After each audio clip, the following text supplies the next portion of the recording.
You have just 6 months left in 2026. That's enough time to completely change your life. This isn't another motivational video, it's a complete operating system for your life. 8 pillars, 1 system, follow it for the next 6 months, and by January, you won't recognize the person staring back at you in the mirror. Let's begin. Before anything else, I need you to answer one question honestly. Who's actually driving your life right now? Because most people aren't the ones in the driver's seat. They're just reacting to their parents, to their friends, to social media, to whatever an algorithm decided they should care about today. They never chose a direction, they just drifted into one. And deep down, you already feel it. Not because you're lazy, not because you don't want it enough. It's because you've been trying to fix the wrong layer. Here's the part nobody says out loud. You can't permanently change your actions until you shift your identity first. Most people try to force a new life with willpower. They wake up early for a few days, hit the gym for 2 weeks, delete social media for a weekend, and then they're right back where they started because willpower is a fuel tank that eventually runs empty. Identity isn't a tank, it's the engine. That's the power of identity. The goal isn't to wrestle yourself into better habits. The goal is to become the type of person those habits naturally belong to. So stop asking, what do I need to do? And start asking, who do I need to become? Then let your actions back it up. After that, every small choice becomes a vote. What you eat, what you watch, who you give your time to, whether you actually get up when the alarm goes off. Every action either reinforces that identity or quietly chips away at it. And 6 months from now, discipline won't feel like a fight anymore. It'll just feel like you, but identity alone won't carry you the whole way. Even if you become the right person, you'll stall out if you have no clue where you're actually headed. Okay, so you're in the driver's seat now, that's step 1. But step 2 is the one most people skip. Driving toward what? This is where a lot of self-improvement content starts lying to you. They hand you the how before you even know the where. So let's fix that right now. Open your notes. I want you to get painfully specific. Write down 3 things. First, the person you want to become. Not the title, not the image, but the actual character. Second, the life you want to live. If someone filmed your ideal ordinary Tuesday 6 months from now, what would they actually see? Third, the one thing that absolutely must happen before this year ends. Now, before you get attached to any of those, run them through a simple filters. Ask yourself, does this goal excite me? Will it actually improve my life? Would it still matter to me if nobody clapped for it? If the answer is yes, you're probably aiming at the right thing. Most people fail because they're chasing goals they never actually wanted. They just borrowed someone else's ambition and called it their own. And listen, you also need to be brutally honest about where you are today, because you can't map a route without an honest starting pin. A dream is not a direction is a decision, and that decision has to be backed by a reason that's yours. Goals without a real reason behind them die the second things get hard. You don't need the whole map figured out today, you just need to know which way you're pointing, but knowing where you're going still isn't enough. A destination means nothing if you never build a road that gets you there.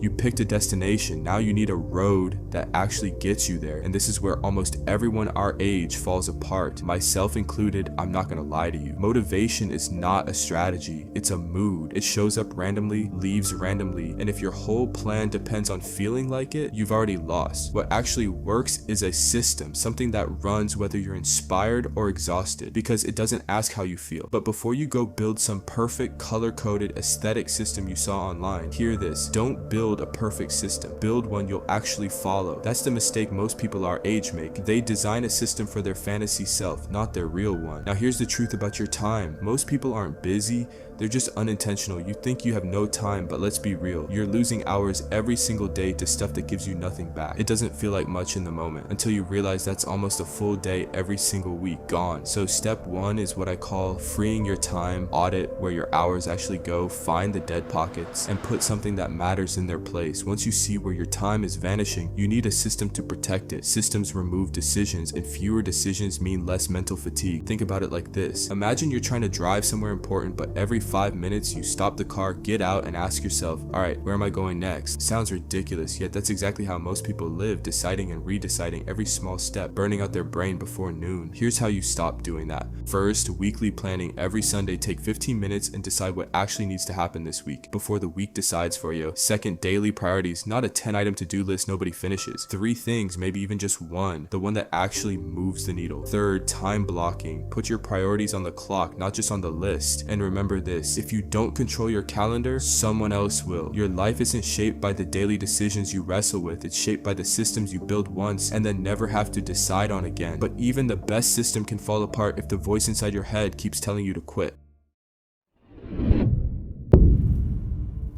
You've got the identity, the destination, the road, but there's a threat that can wreck all three, and it lives inside your own head. Sometimes it's internal, overthinking, replaying the same failure on a loop, the voice telling you you're behind, you're not enough, you'll never actually get there. Sometimes it's external, someone in your life who undermines you, who tells you it's unrealistic, who needs you to stay where you are so they don't have to feel behind themselves. But there's another kind of noise, one that's much quieter, but because it feels good. Dopamine, corn, short form videos, gaming for 6 hours straight. None of these are evil on their own. The problem is what they're really for. Every time life feels difficult, your brain reaches for the fastest possible relief. It's not seeking pleasure, it's seeking an escape from discomfort it doesn't want to sit with. And every time you let it escape, instead of sitting there, the discomfort wins a little more ground. So next time you reach for your phone, pause and ask yourself, what feeling am I trying not to feel right now? That question alone starts breaking the autopilot. You don't win this by white knuckling it forever. You win it by noticing the pattern. What discomfort am I actually avoiding? And then building a life with enough real friction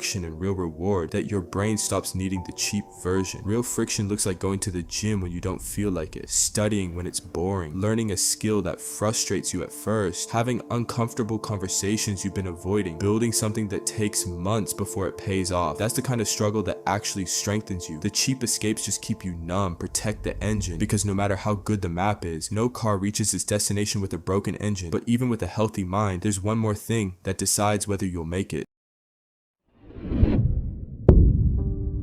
Nobody drives this road alone. The question is who's in the car with you and whether they're helping you get there or quietly pulling you off course. And let me tell you something most people won't say out loud. The fastest way to change your life is to spend more time around people who already live the life you want. Environment shapes behavior more than willpower ever will. Find people who make discipline look normal, because eventually what's normal around you becomes normal inside you. Now, this isn't about cutting everyone off or deleting every app and disappearing into a cave. It's about getting honest about who actually adds something to your life and who just takes. And boundaries, saying no, isn't rejecting people, it's protecting your future. You can love someone and still limit your access to them. Even with family, you're allowed to notice who lifts you and who doesn't, without it meaning you love them less. 6 months, that's the car ride we've been talking about. Choose who's riding with you carefully, because you'll either arrive with them or in spite of them. And once you've protected your energy and your environment, there's only one thing left. None of the first 5 pillars survive without this one. Your brain is not floating in space, it's living inside a body, and it runs on whatever that body gives it. You think you have a motivation problem. Sometimes you're not unmotivated, you just slept 5 hours. You think you're lazy. Sometimes you're not lazy, you're just exhausted and your brain is running on fumes. Yet people expect their brains to perform on 4 hours of sleep, junk food, and 0 movement. And before you go chasing the perfect morning routine or some elaborate meal plan, just master the 3 non-negotiables first. Sleep 7 to 9 hours. Move your body every single day, even if it's just walking. Eat mostly real food, that's it. Consistency on the basics beats intensity on the advanced stuff every single time. You can't build an extraordinary life on an exhausted body, it's just not gonna happen. Now you've got the driver, the destination, the road, the engine, the crew, the body. There's only one thing left, turning all of this into real results.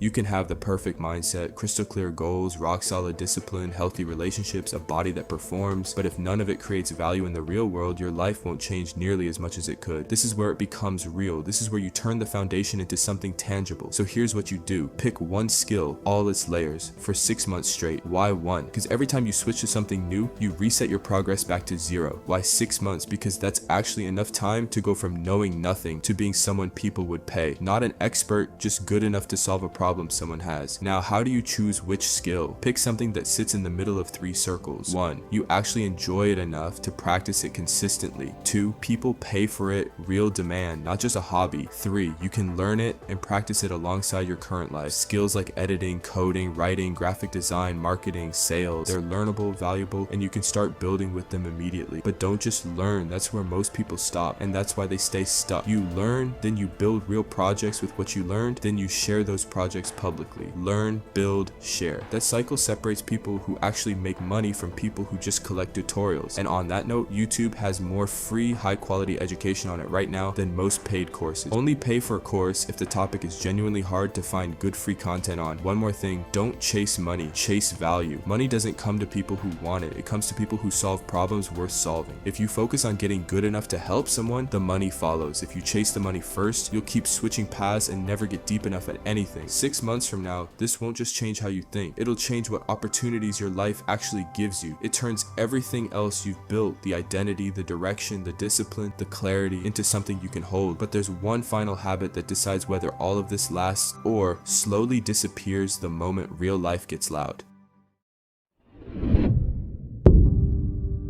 Let's recap.